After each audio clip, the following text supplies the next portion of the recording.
नमस्कार दोस्तों, जय झूलेलाल। मां मोहित शिवाणी ही वीडियो ठाहे रहियो आहियां देश जी राजधानी दिल्लीअ लाइ। दिल्ली जेकी दिल वारनि जी आहे।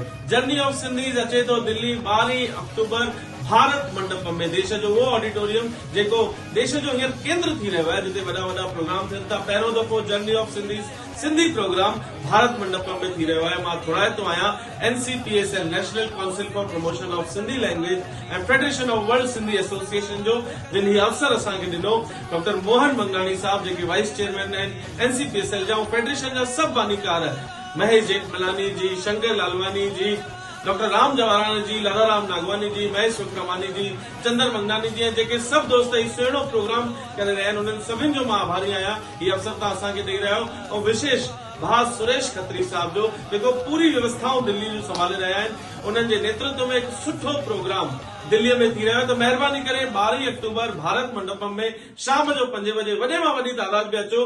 आर्टिफिशियल इंटेलिजेंस सां सिंधियुनि जो सॼो इतिहास, विरहाङे जी सॼी कहानी, असां छा पायो आहे, केतिरो संघर्ष कयो आहे ऐं अञा असांखे छा छा करणु बाक़ी आहे, असां चर्चा कंदासीं। भारत मंडपम 12 अक्टूबर शाम जो 5 बजे। जय झूलेलाल।